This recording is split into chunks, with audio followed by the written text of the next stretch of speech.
welcome to Remake TV. I'm Jasmine Bowen and you are watching What's Going On. Now, before we get to our episode today, do you want to win $500? Of course you do. We just gave away $500 and now we're ready to give away another prize. All you have to do is click on the banner, enter your friends' names, tell them about all the great stuff that you watched on Remake TV, and you're entered to win a chance $500 every month. Free money just for telling your friends all the great stuff you see here. And at the end of our contest, you could win $10,000. $10,000! It's just that simple, so make sure to get on that right away. Now, we welcome into our studio, is it Deborah? Is how you say it? Yes. So thanks for coming on the show today. I know you just got back from a great trip. I did. St. Lucia. Nice warm weather, cool sand beneath your feet. Yeah. Now, this actually leads into what you do because you were there in that wonderful location for work. Yes. My company actually creates health and wellness retreats, so I was there with a private group for yoga.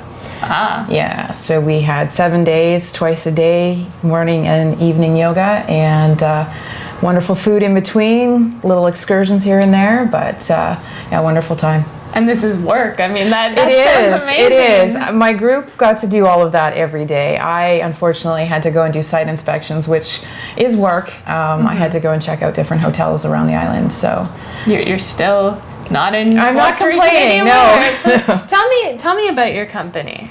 My company was actually started 2 years ago. Okay. I've been in the travel industry for almost 20 years. Okay. And I decided that I wanted to have a business that reflected more of what my lifestyle was going to be. I was turning 40. I wanted to, get into a little bit more health and wellness, be a little bit more, I guess, relaxed, if you can say that, in my workplace and in my lifestyle. And I decided to take a risk and niche into health and wellness and life and business coaching retreats and create really unique opportunities for people to get away from their stress zones and have the best benefit from the type of treatment or workshop that they were going to be taking. Okay. So how did you get started? I mean, you mentioned you wanted to get away, but what really gave you the courage to just step away from a 9 to 5 or...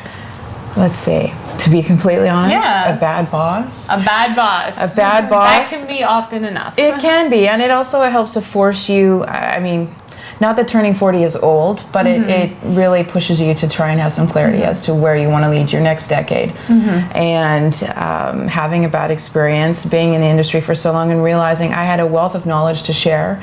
I had a very niche market that I could move into that is in a growth market. And pull all the bits and pieces together, and having a huge community of friends and colleagues that I've known for the last 20 years in different various areas of health and wellness, fitness. It was easy to pull in those components and put them all together to build what I do now. Absolutely. Bad boss can be the end of things. Bad boss can be great direction. What goes into creating a retreat? It depends. It depends if I am creating it from scratch myself and I'm outsourcing and bringing in the clientele and bringing in the actual facilitators. All right, well, let's do from scratch. From scratch? Okay, so prime example would be something that I'm working on right now where I am putting together a branded retreat called Soul Bliss Serenity. Okay. And that could take place in Mexico, it could take place in France, it could take place anywhere in the world. But I've created the concept, I've mapped out the 7 days, how I want to see them. I've realized that I've needed 1 or 2 facilitators, so I'm looking at having someone who can instruct doing yoga and fitness. Right. Myself, I can instruct doing meditation, and then having someone else that is more maybe life coach based or just general health and wellness, so a nutritionist. Those are great components to pull in to build a really good retreat. It gives them time to spell off, so they don't have to be the show all the time. Which is a huge issue that there's a lot of studios and a lot of great yoga instructors that are out there who think, I'm going to do everything, I'm going to do it all by myself. And I come into play to help take off that stress. So when I'm creating something myself, I can say, okay, I'd really like to have that person, but maybe their price point is a little too high for me to pay. But I know a great person who isn't necessarily quite comfortable to be the full lead yet, but they're a great instructor. So I can pull them in and utilize them for the project that I'm working on. So you do health and wellness retreats, Yep. and then what else? What other kinds of retreats? Life and business coaching retreats. So whether it be in the city or out of the city, so creating 3-4 day events so that we've got an opportunity for someone who is doing a workshop for maybe even, business women who are wanting to develop their businesses better or start a business. We can create a retreat that gives them a little bit of beach time, a little bit of getaway time. The family can be at home, and we can create a really unique product for them to be able to sell to their clientele or to sell to the public. So it can be a private or a public type of project. This last one in St. Lucia was actually a private yoga retreat group. So the instructor I had on board is actually a Lululemon ambassador, and she has her own private clientele. Wow. And that's who facilitated filling the group this time. So it sounded like a great trip. Everyone left with a newfound experience within their yoga practice, and also just a new love for a new destination. Now, what are some of the challenges you've encountered in starting your own business, especially a business that seems that you have to do everything? Working in groups is something you have to have a lot of patience for. Yeah. It's not like dealing with individual travel where you have the opportunity to go, okay, there's a sale done, off you go. Yeah, I'm done. There's a lot of prep, there's a lot of preparation that needs to be in place from a legal standpoint and from just a travel planning standpoint. Absolutely. But then once it's in place and you start getting those people coming in, sometimes depending on the time of year, a group may be hard to fill, so you're pushing advertising a little bit more. So those are maybe cash flow issues that are maybe the biggest part that's a little bit harder to deal with when you're a solopreneur as opposed to working with another partner. But having a good home base and making sure that you've got a really good mission statement and making sure you've got a really good goal for your 6-month, your year, your 2-year, your 3-year. I mean, I mapped out 5-year plan. I've had to adjust it because I'm now at year 2. And being okay to make mistakes, but not being afraid to ask questions. I mean, I have mentors that I've known forever who are totally amazed that I've just decided to niche into this. They're like, oh my gosh, I could never do that. But they're comfortable being everything to everybody. And I really just got tired of doing that. I've worked on both sides of the fence. I have my hotel operations degree as well. So I come at it from a different perspective. Absolutely. And I'm able to, facilitate getting better deals and better opportunities and look at a situation where I see outside the box for someone and be able to go, okay, well, maybe we could add this, and that would be a really cool component to have. And that part is a fear factor for a lot of people because they're like, oh, well, what if they don't like it? Me, I'm like, let's throw it all out on the table and let's pull together the pieces that work, and the rest can go to the side. They don't have to go to the garbage. They can be preparation for another retreat for someone else. Absolutely. And having that confidence in yourself takes a lot, but it's trial and error. And not being afraid to fail is a huge part of just stepping out and just saying, you know what, I've got nothing to lose. I can go back to working a regular job, or I can make this risk happen for me. And you have to be patient because it doesn't happen overnight. It's true. Now, there are, so many travel companies out there, retreat organization companies, and you're just one person. What will come to you, this one person who's only been in business 2 years, versus the companies with the big names and the big sponsors behind them? Well, they tend to be very market driven. And I make a lot more personal and personalized service for my clients and for the groups that I take, because I'm not looking for the big sponsors. That takes away, because then you're really rigidly told you must confine to just this. You can't step outside that boundary. And a lot of my clients, that's what they're looking for. They want the unique. They want something that they can make their own, and I help them to develop that product for themselves. We may part ways down the road. That's okay. But the referral business that comes from that is tremendous. And that's more important to me than worrying about if I've necessarily kept somebody doing the same thing for 5 years, because that's what they've conditioned themselves to think that's what the market wants. Absolutely. I have a client that, she waited and waited, and she decided not to do something with me, and that was totally fine. And she's now got a project that they're going to Argentina. They're doing yoga. It's great. Yoga in Argentina. And they're now that's different. And wine. Oh. And wine. So they are now bringing me back into the fold, because they're like, oh, we'd really like you to just give us a critique and see what's going on. And I don't mind doing that, because that's my consulting role. You know, I'm a consultant as well as a travel professional, so I can do both.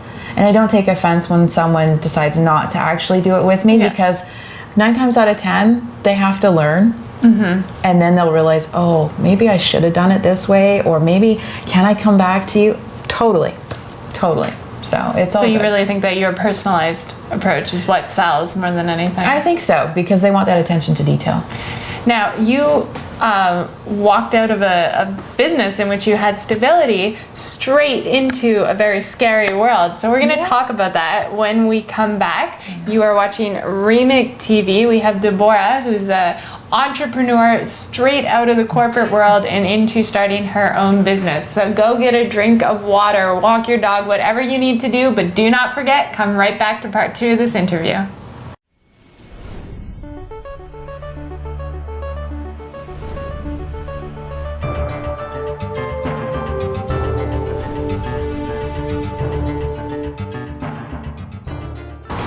Welcome back to Remake TV. You're watching What's Going On. I'm Jasmine Bowen, and we have Deborah here in the studio. So before the break, we were talking about your transition from the corporate steady world into this entrepreneurship that you're doing. Now, what sort of financial issues did you have? Because I'm sure everyone wants to start their own business. There's a great program if you can get accepted, the OSEB program, which, you know, during our lovely government, we've had a few gap spots where funding was frozen for a while, but I highly recommend, if you can take the program, to take it, because it helps you do the schooling, to get the education, to learn how to write a business plan, to learn how to maybe source out some funding. And you're having an income, a stipend that comes to you while you're going through that process. Wow. That's a huge help. A lot of people, you know, I've met so many people who've gone through it, but a lot of people don't even know that it exists.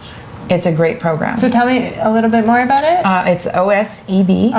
And it is something that if you've been on EI in the last 3 years, you can apply to go and get accepted into the program. They only take a certain number. There's a couple locations. And you go through a process for a number of weeks, and then you have follow-up every month. So you have a counselor that you actually talk to, that you get coached with.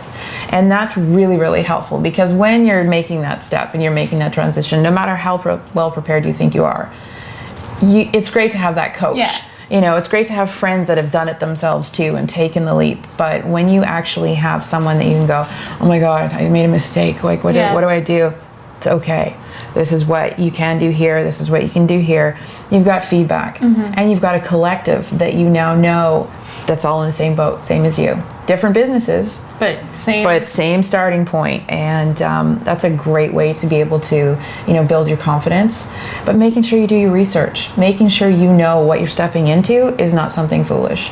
Well, that certainly is something different to hear. Go to the government for help. I know. Go figure. Stay away from the government. But that's a good program. So you felt that really assisted you in starting your business? It helped me to a certain extent. I mean, I prepped a lot of stuff prior to, and because of the frozen moments, if you will, it forced me to do more research and get more prepared before I even started the program. It's always better to be more prepared. It is, and I think if you're going to be an entrepreneur, you have to not sit and just wait for things to come to you.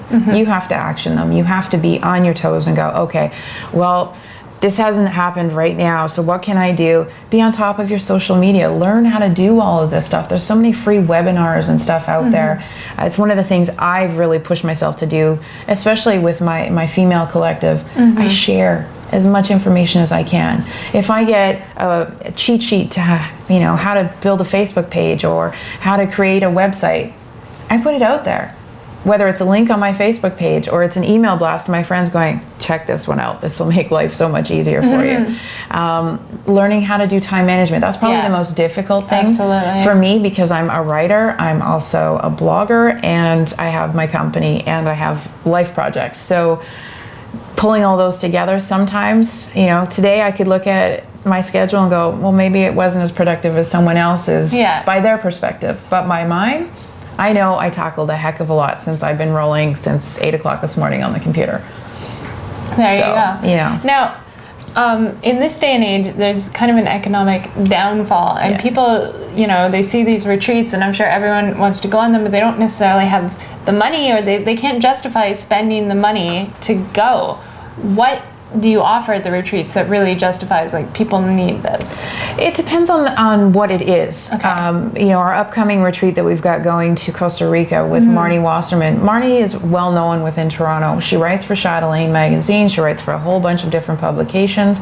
She runs her own cooking classes. Right. She has a built-in community, but we're finding some people are finding out about this retreat just by email blasts or by Facebook posts that are looking for that value added. So for this retreat, we're getting 4 classes with Marnie. We're getting 3 food demonstrations. Well, that's technically 7 classes with Marnie. If you were to pay for that in the city, you wouldn't be able to get them back to back. Yeah. You wouldn't be able to get them for as cheap as the added value is within the trip, and to go to a destination. Yeah. And learn in a totally different environment where you're going to be a lot more receptive. So that value added is really what people are really looking for with the economy the way that it is. They want to get biggest bang for their buck. Absolutely. And they want to know that, they've got a trusted person they're going with, that they're not just being, tossed out there and we'll drop you off and we'll pick you up and you're on your own for the rest of the time. Everything is detailed. We give detailed agendas. We make sure I actually travel with a lot of the groups. So that means I'm there to help facilitate whatever goes wrong, you're on site. Yeah, and it helps the actual facilitators as well. So Marnie knows going down, I can handle anything else that needs, or if an emergency occurs, that type of thing, I'm there. Yeah. It's not something she has to worry about, but it also just helps people understand they might have a payment plan option that they may not have purchasing from something else. A lot of these last minute purchases, it's full payment up front, got to be done. Whereas, we can allot a payment plan and we make sure that we have a deposit and then a final payment and sometimes even a middle payment to help, especially during, Christmas holidays, that type of thing, when the kids are getting out and it's, that lovely spring break time, money gets tight, and I understand that. And I grew up not having a whackload of money. I had to save up for all of my trips that I went on when I was younger, and I appreciate the fact. So I try and build that in wherever I can. And we also build in a give back component. So different charities that are on the ground at the destination. Right. So maybe we're volunteering for a half a day to help build something, or to go work with some kids in a school, or to go help a women's group. Yeah. That's what we do, and that's part of what we're doing in Costa Rica, and pretty much every other trip that we're doing has a lot of that give back component. We're heading down to the Dominican. We're working on a project for Haiti. Wow. Those kind of things are the added value that come into the trips that I plan. Yeah, so it's not just a trip for fun. Or no, there's really definitely a mind and a heart connection that comes into pretty much everything that I organize. Are there any other upcoming retreats? I mean, we just talked about Haiti and all this. Haiti, we've got Peru on the board. We've got Argentina, Chile. We've got, like I said, the DR project, which is actually a creative writing project with a local poet and entrepreneur, Dwayne Morgan, who is really helping to come together as a photographer and a writer and a performer to create a really unique retreat. And all the stuff that we're doing, we're helping some Haitians that actually live in the DR. Wow. But we've got an initiative called Backpacks for Haiti. So we're fundraising to have 300 backpacks filled with school supplies to take down with Free the Children on their next flight down. Wow. Yeah. That's great that you're also giving back where you go as well, because a lot of tourists come in and just kind of take there's the area apart. There's a lot of great volunteer programs, and that's all you do.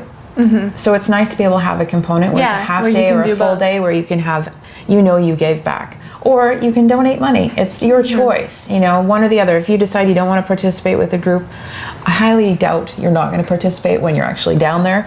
But, we always leave that option open for people, just because I know some people get a little intimidated, and it's overwhelming, and it can be very emotional. Now, what advice do you have to, not necessarily female entrepreneurs, but I guess entrepreneurs in general who are coming out from the situation you were in? What advice can you give them? I would probably say make sure that you listen to your gut. Yeah. I've had many people tell me that, and I have to use that as a barometer now, because it really does give me some good guidance. But making sure I do my homework, making sure I do my research, so that I don't fall flat on my face. Yeah. So I would highly recommend, making sure that you really source out, is this the best? Talk to people that are already in the industry.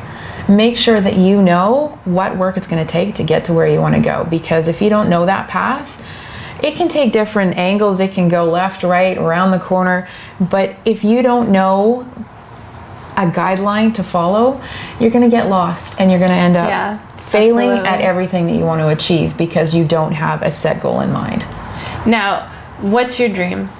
My dream is to actually have a retreat / bed and breakfast, one in the Caribbean, one in Europe, and one in North America. Wow. That is the goal, and I'm slowly actually working towards possibly putting one together for the Caribbean over the next couple of years. So hopefully by the time I hit the next decade marker, I'll at least have one in place. So this would be kind of a permanent retreat location. It would be something that I can actually create into semi-retirement for myself, so that I can actually take the time to, chill down a little bit more, hire someone to help do what I do, and to, take time to smell the roses. Yeah. Are you worried though that all these investments that you're going to be making will make you feel as trapped as the work you were in before? No, because I've learned where I'm comfortable and where I'm not. Okay. I lived in England for 2 years after 9/11. Things changed, and I went back to school. I got my hotel operations degree. I moved across, didn't know a soul. Wow. Took the risk. I'm not afraid of those risks. Okay. Having a mortgage and owning a car. Yeah. I mean, It's a risk for me. Yeah. No, it's not the same for me though, because I find those things I feel would make me feel too grounded here. Okay. I'm very open to going and living and exploring in another country. I'm off to South Africa in March for 3 weeks. I don't know what could happen when I'm there. If I feel a connection, I can do a lot of my business virtually, but my business could shift and change again over the next couple of years, and that's okay. I'm not afraid of that. It's not like other businesses. Yeah. And that's the nice blessing for me, because it's not like other businesses that way. I don't have to remain static. But at the same time, I'm very conscious of trends, and I have to stay on top of all of that stuff, which is why the social media happens and, the blogging happens, to stay connected. Now, one thing I know a lot of women will be thinking of is it's great that you started your own business, but this seems like a complete bomb to a personal life. It is and it isn't. It's created a unique mix for my personal life. Yeah. I mean, I dabble into so many different areas in the performance arts and creative realm that my social life is part and parcel with my work sometimes, but other times I'm able to shut it off. Okay. I did manage a few days without checking the BlackBerry. Wow. And, I checked my email, but it's give and take, and I think it's no different than any other thing that you want to achieve in life. You have to put in a lot of work to get a really good reward, but it's worth it to me because it's mine. Completely, it is. And I don't have to answer to a boss. yet. I answer to a governing body, but I don't have someone who is dictating to me how my life is supposed to be. Do you not find it frustrating at any moment? I mean, the work you put into it is the results you're going to get out. But I mean, at a 9 to 5, some of the best things are you could slack for a while, and it won't necessarily affect your paycheck or any of these things. I think when you start to get older and your priorities change, you sometimes have a different perspective on that. And I've been working since I was 15 years old. I had a job all through high school. I've worked 25 years of my life already. Yeah. I know that, yes, I could have a lot more, but my life is not so wrapped around all the material stuff, because enjoying a day at the beach on a tropical island is worth a whole week of paycheck for me. I think anyone would say that as well. Now, what are some of the sacrifices that you made? Sacrifices. Personal life initially, yes. Probably just being able to have the freedom to be away or be off for a really extended amount of time. I have 3 weeks in South Africa. I'm contemplating, because 2 of those weeks are actually technically supposed to be a vacation for me. But I know I'm still going to be interconnected. Also, my family is all back in BC. Okay. So, making a decision to be out here in a much more active market is a big, kick in the pants sometimes, but it's also sometimes a blessing because I don't get distracted by family nonsense. I love them, but travel At the is a same lot time, more important. Yeah, family won't be around forever, but They can visit. they can. Well, thank you so much for coming on the show today. Thank you. I definitely appreciate your unique perspective on the world, and I wish you the best of luck in your business as it grows, and I hope you get those 3 bed and breakfasts. Thank you. You've been watching Remake TV. I'm Jasmine Bowen. This is What's Going On. Come back next time to check out all the great guests, videos, and so much more that we have here. See you soon.